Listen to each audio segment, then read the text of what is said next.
I'm up in Canada, but I just wanted to wish you guys in the United States a happy consumption sales tax day, aka tariff day, that you guys pay, other countries don't pay.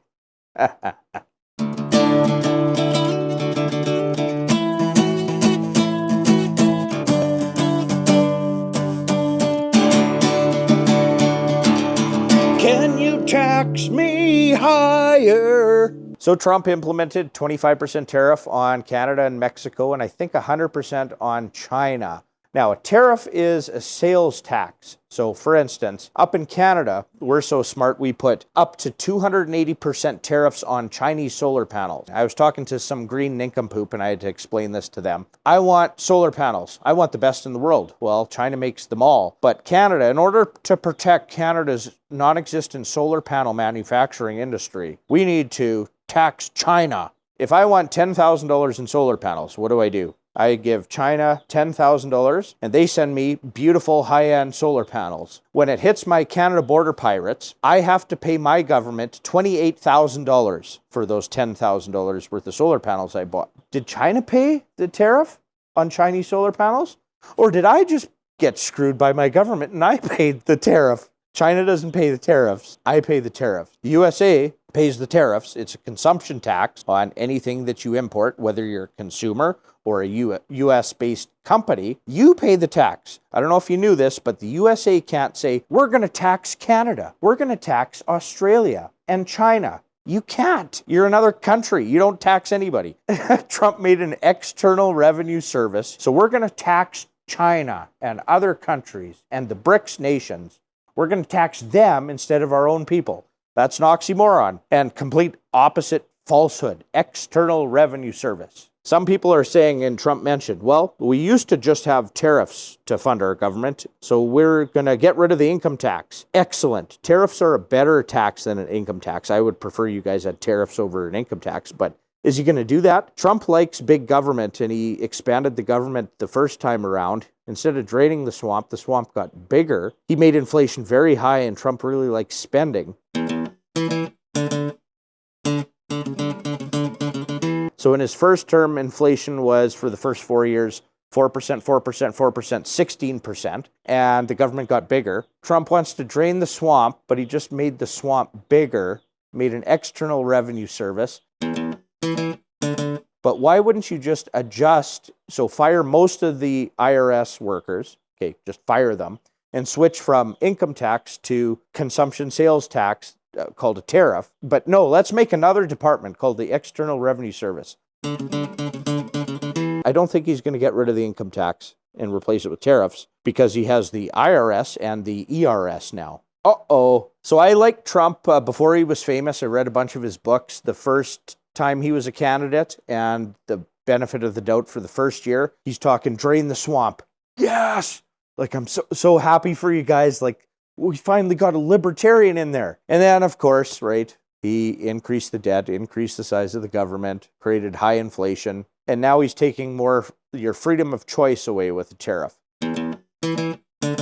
Now, who do tariffs hurt the most? You guys have to pay way more for products. So your freedom is taken away, that you can't enjoy products for lower prices. Now you have higher prices. This means that you can't enjoy as many products as you used to because you don't have the money, which means that you're not going to buy as many products from other countries, which means that the other country isn't going to be able to sell as many products to you. They have to find other people that would like to enjoy good products for cheap prices. So the USA implementing tariffs, it hurts USA people more than the other countries that are going to lose a little bit of their sales to the US. Maybe, let's say China has an abundance of stuff and they'd like to sell some to Americans. So Americans will be like, oh, sweet, I can buy this big screen TV for a low price that I can afford. I'll buy that. You get to enjoy the product. China's happy. They got some money. Instead now, people of China can now afford a TV in every room of their house. So Chinese people's lives got better because they have more products domestically. USA people's lives got worse because they can't afford to have that good quality of life. But it does hurt both. It just hurts the country that's imposing tariffs more. So I have a feeling Canada, in its infinite wisdom that's as stupid as the United States, probably will retaliate with tariffs. USA implements a tariff, again, paid by you guys. That hurts the people in the USA more. Now, to retaliate, Canada implement tariffs on the USA, which will hurt Canadians more. So Canada, in its infinite wisdom, will probably retaliate by hurting the citizens of the Canadian country, right? And then we can all hurt together equally. For Canadian products or Mexican products or Chinese products, those tariffs do hurt the other countries that produce things to the United States, but not as much as it hurts you. Now, again, tariffs are absolutely fine if you guys in the United States got rid of your income tax and changed it to a tariff system. It's fine. All that money that the government stole from you from income tax, now your government can steal from you with a tariff. The TV costs twice as much, but you're not getting taxed on your incomes. It's a wash, like whatever. It's just one form of theft for another form of theft. Choose your theft. When you're importing a product from another country, either as a customer or as a business, you pay the tariff. If there's a company that wants to bring TVs to your market so you can watch sports ball, the US company will find Chinese suppliers and they will import that in. The US company will pay the tariff ahead of time, ahead of selling it to a customer, but then double the price of the television, so the customer always ends up paying. And then countries like China, for instance, they're about 50 years ahead in their automation and technology and manufacturing, where they can actually produce and innovate now the highest quality things for way less, at the same time giving their citizens a higher quality of life. Now, another thing, it's not just tariffs, but there's vehicles. Tesla, and Elon gets a whole bunch of welfare from the government, right? He's a big recipient of grants, which is welfare, which is printed money, which is causing inflation. A Tesla's cars, well, they're kind of neat and people seem to like them, whatever. I'd never buy one, but they're pretty darn stinking expensive. Well, in China, they have better electric vehicles, electric hybrid vehicles, which is actually what I want. They have tons of different models and brands. You want trucks or minivans or SUVs?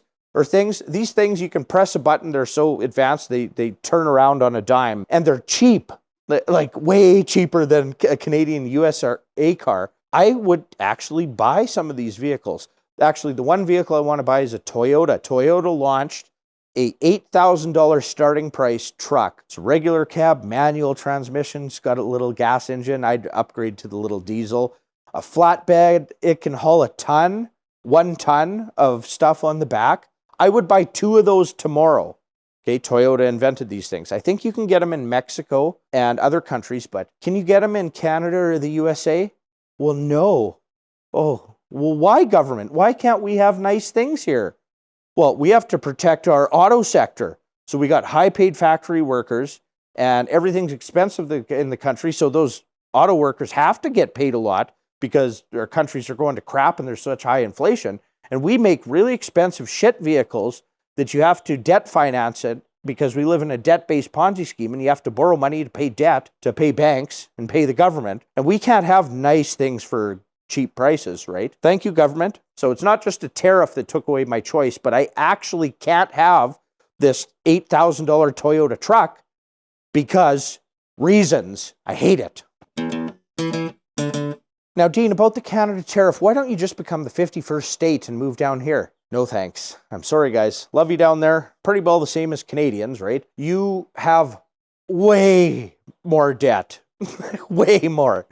You have a lot of problems Canada doesn't have. Now, Canada is a dumpster fire, like, for a million reasons, but, oh, man, the amount of debt you guys have, I don't want to strap myself to another Titanic. Now, tariffs are really good. That used to fund your super small government, but now you have $36 trillion in debt in the United States. Okay, you can't even make interest-only payments on that debt anymore. You guys have a bloated government, unfunded liabilities, like 100 trillion of those. 100 trillion just seems to roll off the tongue. Takes about 10 times as long to write all the zeros in the 100 trillion number. But you guys have a big government to fund. is Trump going to drain the swamp? Well, he didn't the first time, so I don't think he'll do it this time. Trump wants to protect your US dollar, which is faith-based and backed by nothing. So you guys have the world reserve currency where you can print money backed by nothing and send it to other countries to get real goods and services. And you mandate that other countries use the US dollar. Trump is saying the same thing. A BRICS nation that wants to go back to real money and a gold-backed currency. Now, BRICS nations account for over 70% of the world's population, and they want real things.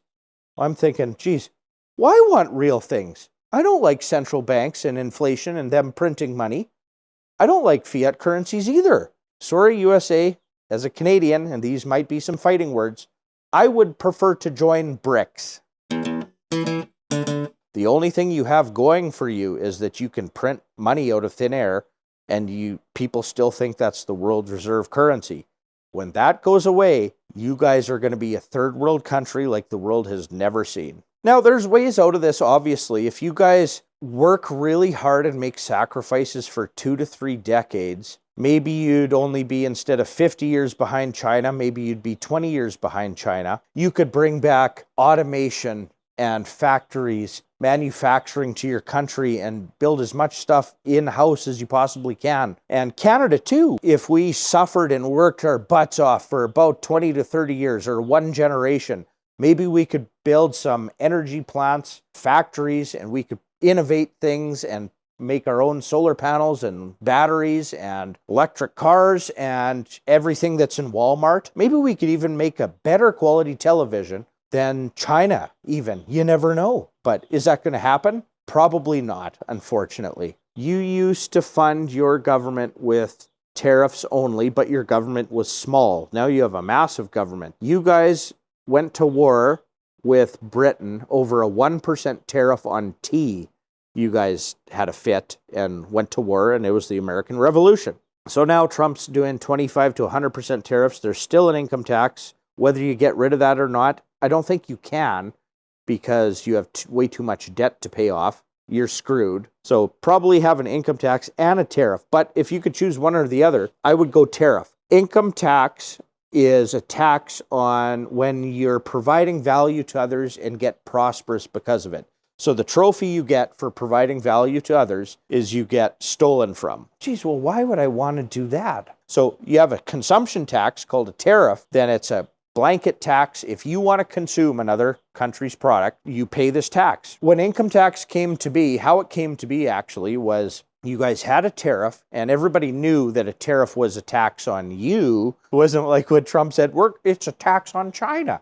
No, people were smarter back then. The government convinced them, well, instead of tariffs, let's do an income tax only on the ultra rich. And it was only like a 1% income tax or something. And everybody, of course, is like, yeah, tax the rich, not us with tariffs. Look what happens with the income tax. Government expands. And then all of a sudden, if you're in California, over 50% in income tax between federal and provincial or state. So I actually like it better than an income tax, because income tax is a penalty you get for working hard and productivity, which hinders people wanting to be productive, start businesses and things. So the tariff is actually much better. My favorite model of recent history would be the United States constitutional republic when you first started your country. But of course, human nature adulters that, wrecks it over time. It's just a natural human nature cyclical thing. It's all going to collapse, and then really hard times come, and then we get back to something good eventually.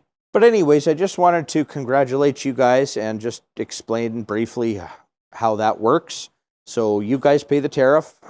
We don't pay the tariff. Now, if you want one of our smoothies, I put a note on the website. Now, I don't do this for other countries that also have duties and tariffs that I don't even know about. So if I send a smoothie to Australia and Australia we're going to tariff for this or something. Well, I don't even know. The Australians just have to pay that at the border, right? But Americans don't know. I put a note there for you that says, a tariff is a sales tax that you pay to your government through the border pirates when it reaches your border. If you don't know this and you place an order and you get hit with this tax and you say, I'm not paying that, China's supposed to pay that.